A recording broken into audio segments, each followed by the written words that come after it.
Sabi kanina sa press con, dapat niya yung Senado, impeachment court, they should not speak for the defense. Mismo, mga kababayan. Kasi yun ang tingin. Hindi lang na pagkatapos turo kayo ng turo sa Kongreso. Yung Kongreso po, tapos na yung trabaho. Ang ginawa ninyo, pinalik ninyo yung articles of impeachment sa Congress para magkarason kayo sa ginawang pag-delay for 5 months. Pakinggan natin si Atty. Abante. Ito naging topic at paulit-ulit na. Kasi meron din ulit statement si Defense team ni Sara.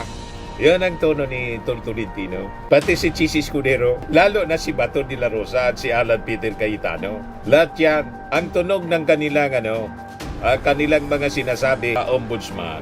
Hindi man si Sara panagot kasi may additional na defense team. Mga nagbabagang mga balita at pagtalakay sa mga isyu ng lipunan. Pulsa, opinyon, banat at paglalantad sa katotohanan. Pulsa, what you see is what you get. You decide. Hello po mga kababayan, si Dante Maravillas, Bicolano vlogger, broadcast journalist from Albay. Bumanat na naman po yung magaling mga kababayan na spokesperson ng House panel, si Atty. Princess Abante. Sabi kanina sa press con, dapat niya yung Senado, impeachment court, they should not speak for the defense. Mismo, mga kababayan. Kasi yun ang tingin. Hindi lang na Congress, pati ng general public, ng mga observers po. At saka, nagiging very defensive po yung Senado sa issue ng pagdidelay. Yung man talaga po, dinelay ninyong dinelay. Pagkatapos turo kayo ng turo sa Kongreso, yung Kongreso po, tapos na yung trabaho. Ang ginawa ninyo, pinalik ninyo yung articles of impeachment sa Congress para magkarason kayo sa ginawang pag-delay for 5 months. Sasabihin ng spokesperson ng impeachment court, hindi pa niya sila nakakomply. Kinumplika yung mga requirements, mga kababayan, na di man dapat ginawa. Sabi nga natin, yung ginawa ng Senado, gumawa sila ng problema na poproblemahin nila. Ganon mga kababayan, katindi ang ginagawa ngayon ng Senado. Yan sabi ngayon ni Atty. Princess Abante, binanatan yung spokesman ng impeachment court. Do not speak for the defense niya. Pakinggan natin si Atty. Abante. ito naging topic at paulit-ulit na. Kasi meron din ulit statement si Majority Floor Leader Senator Francis Tolentino na sinasabi niya raw po yung impeachment complaint, itong impeachment case against Vice President Sara Duterte, it dies, lapses, terminates with the lifespan of the 19th Congress. Forthwith is the 19th Congress daw. Sabi niya, show me a constitutional instruction giving them the mandate to continue. Show me where we can find the words carry over. What can you say about this? Very clear, well, mukhang dissenting opinion po yung binibigay ni Senator Tolentino. Nakalagay naman sa Constitution ang obligasyon, ang duty ng Senate is to try and decide. Totoo na walang nakalagay to carry over, pero hindi rin sinabi na matitigil siya pag natapos ang session. We have to remember the Senate is a continuing body kung tutuasin. So, if there's a Pag pinakinggan mo si kabayang Tolentino, parang hindi nagtatrabaho sa Senado. Parang doon siya sa law office ni Fortune. Yung ginawang 16-month defense team ni Sara. Yan ang tono ni Tolentino. Pati si Chis Escudero, lalo na si Bato de la Rosa at si Alan Peter Cayetano. Lahat yan, ang tunog ng kanilang kanilang mga sinasabi. Ang tema ng kanilang mga sinasabi, parang associates ni Fortune. Yan ang nakakalungkot dito sa impeachment na to, mga kababayan. Nasira niya yung reputasyon ng Senado. Kaya mabutit nag-aksyon na yung ombudsman, mga kababayan. Pinapasagot na si Sara based sa recommendation ng Committee on Good Government ng House, file ng kasong plunder. Balikan natin si Atty. Princess Abante. if there's an institution that can continue their duties beyond the sessions, the Congress, mukhang ang Senate din yun. Again, the House maintains its position that the Senate may try and decide the impeachment proceedings, tuloy-tuloy po ito. Walang tigil. Hanggang matapos ang pag-present ng ebidensya, matapos ang pagkakataon ng depensa na mapagtanggol ang kanyang sarili, hanggang matapos yung pagkakataon ng mga senator judges na mag-decide dun sa merits ng kaso. Mambalikan ko lang po what you mentioned earlier. You said, do not speak for the defense, speak for the impeachment court. I think this was regarding to spokes tungkol ng impeachment court. You also reacted on yung sinabi po ni Spokes Bukoy doon nga kay against tungkol, sabi niya representing, yun yung tingin ni Attorney Bukoy. Kayo rin po ba? Tingin niyo yun yung ginagawa ni Tonggol? He's speaking for the defense team. Well, yun yung lumalabas dun sa pag-question niya eh. In fact, yung I think nabanggit din to ni Attorney Bukoy, yung hindi... Kaya ang sitwasyon ngayon mga kababayan, ang defense team, 16 lawyers na mga batikan. Yan ang komposisyon ng defense team mga kababayan. 16-man defense team plus 18 mga udas. Kasama sa defense team po yung 18 mga udas. Kaya nagpasiguro na yung Congress, nag-recommend na sa ombudsman. Hindi man si Sara panagot kasi may additional na defense team. Mga judge na yung kasama sa defense team. Kaya ayon, may order na po yung ombudsman para magpaliwanag si Sara doon sa final na kaso, plunder, bribery, kung ano-ano pa. Yung nasa articles of impeachment po, minus yung grave threat. Yun ang laman. Pag-usapan dito din, mga kababayan, mamaya ibigay ko sa inyo. Na-discuss dito sa press ko ni Atty. Princess Abante. Hindi pagtanggap ng House dun sa dokumento na walang kahit na anong nakalagay na label, wala naman kaming narinig mula sa defense team. Ang sumita ay ang spokesperson. So, hindi naman, in normal courts, hindi naman i-call ng court pag hindi tinanggap ng isang party yung entry of appearance. So, again, wag ipasa sa kamera yung paninisi na lalo-lalo na for an entry of appearance, yung hindi pagtuloy. Kasi yun yung ini-insinuate niya na dahil hindi natanggap ng House, dadagdagan yung pagkaantala. Hindi naman din yun. Alam naman natin na hindi yun dahilan. Thank you, ma'am. Thank you, Marian. Rose from UNTV. Good afternoon po, Attorney. Doon pa rin po sa directive ng Ombudsman.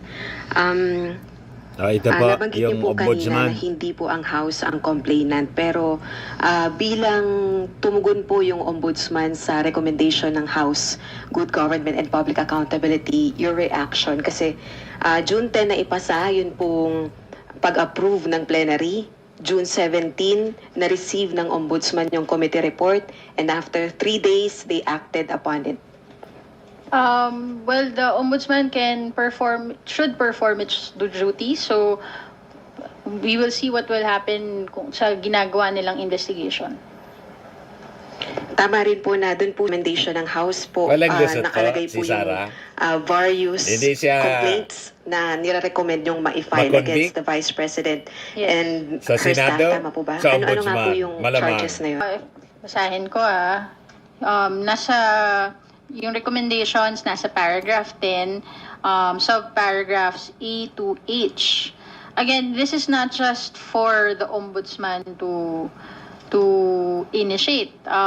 We furnished all other agencies, so kung sino yung mas appropriate agency to conduct their investigations, ito sila.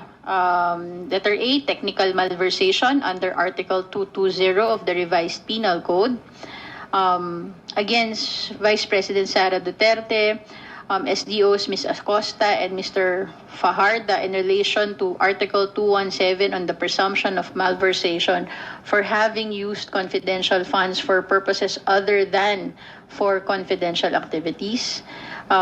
Paragraph B, falsification under Article 171 of the Revised Penal Code for making it appear that funds were disbursed to actual individuals where acknowledgement receipts were questionable, ink, penmanship, and existence of the recipients. Letter C, paragraph C, use of falsified documents under Article 172 of the Revised Penal Code, evident in the use of the falsified acknowledgement receipts. Subparagraph D, perjury under Article 183 of the Revised Penal Code against Vice President Sara Duterte and Ms. Acosta as the notarized certification contained a statement that the funds were used for necessary and legal purposes in relation to the agency's confidential activities as signed by the head of agency and special dispersing officers. Bribery under Article 210 and 211 of the Revised Penal Code against Vice President Sara Duterte and Attorney Fajardo being the individuals who offered the white envelopes containing money other than salaries to employ Department of Education. Bribery.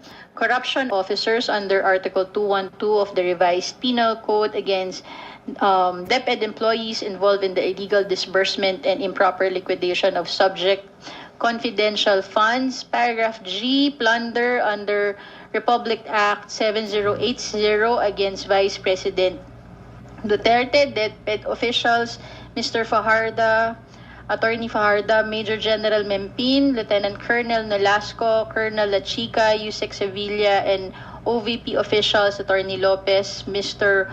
Ortonio, Ms. Acosta, Colonel La Chica, and John Doe for amassing at least 50 million pesos in public funds, while the confidential funds misused amounts to 612.5 million. And the wheel of conspiracy in Arroyo versus People has been established during the committee hearings. And finally, subparagraph H, betrayal of public trust and culpable violation of the Constitution. Yeah. Ma'am, is it correct to say na yung mga evidence na nakalap ng good government with regards to this charges, same din po yung attachment ng House Prosecution Panel sa impeachment trial? I cannot answer that. I do not know. I have no personal knowledge on the pieces of evidence that will be presented in the impeachment trial. But are you looking forward to na mapapanagot si VP Sara and yung mga sangkot dun sa misuse, alleged misuse ng confidential funds, hindi man sa impeachment court pero sa hukuman? Dapat ang mga public officials na may misuse of public funds ay mapanagot. Napakaraming sword of Damocles. Ito yung sinasabi ko sa inyo. Mahirap makalusot itong si Sara. I-acquit man siya, mga kababayan, ng mga Judas. Diyan sa Senado, ang nagtawag pala pong Judas, hindi man ako si Father Flavi Villanueva. 18 Judas daw. Halimbawa pa, yun ang mangyari, mga kababayan, i-acquit si Sara. Wala siyang lusot kasi may kaso siya sa ombudsman. Pati sa Sandigan Bayan kasi yung plunder, Sandigan Bayan po yon. Tapos yung pagbabanta, yung DOJ, pag natapos na yung investigasyon nila, ipafile na rin yun sa korte. Yung grave threats and inciting to sedition. Other than that, mga kababayan, yung alam na natin, yung sa ICC, warrant of arrest na lang po yung iniintay doon.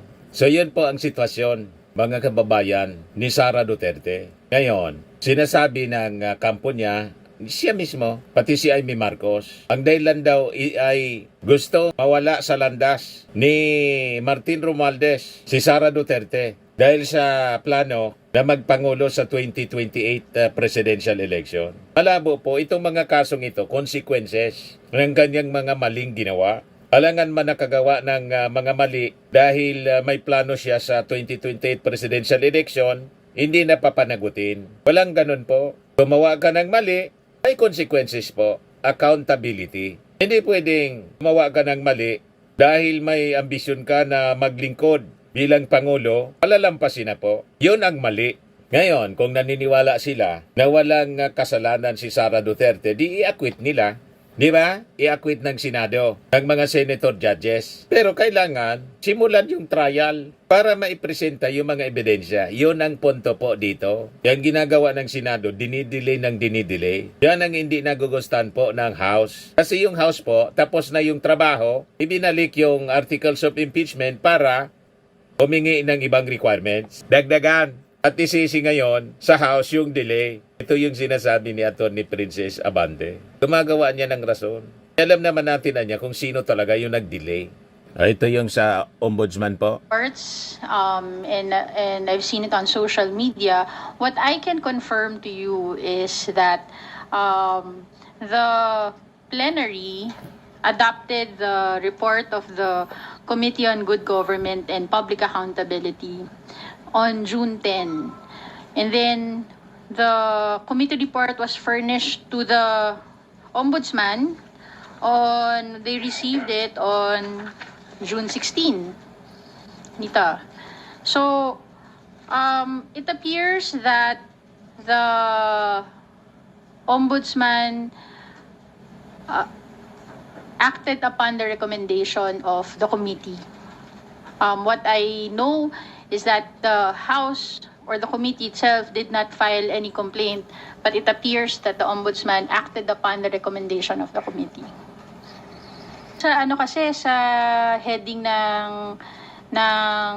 nakita ko, nakalagay yung committee I still have to read about it and review my limited knowledge of the legal processes, no? Pero I will get back to you on that. On your question on kung ano ang implikasyon nito sa impeachment, hindi ko pa rin yan masasagot. We have to talk with the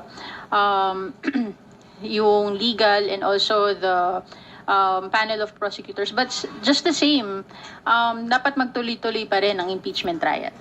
So sabay-sabay na siya, mga kababayan. May impeachment case, may ombudsman case, may DOJ case, may ICC. So you see, mga kababayan, kung ano yung kinasadlakan ni Sara. Lahat ito, kagagawan niya po, mga kababayan. Walang dapat isisi dito, kundi sa kanyang sarili po. Consequences ito ng kanyang mga aksyon. Firmax Firming and Lifting Cream, pinapahid po sa mga pulses in affected area. Mainam po sa paninigas ng mga kaso-kasuan.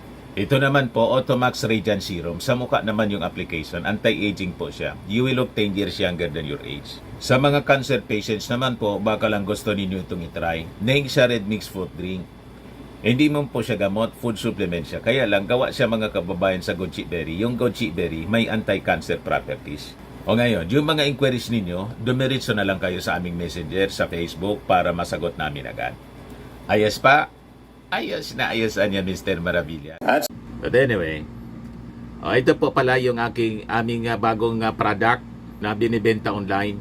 I am worldwide amazing pure organic barley powdered drink mix from Australia. Negosyo to ng aking anak na architect entrepreneur Riz Maravillas. Ayan po. Kontakin na lang po ninyo siya, Riz Maravillas on Facebook. Ang mga health benefits niya, boost immunity, improves digestion, enhance energy levels, packed with antioxidants, prevent cancer. Sa mga nagana po ng malinis and spacious fitness gym, pumunta lang po kayo sa aming Colossal Fitness Gym.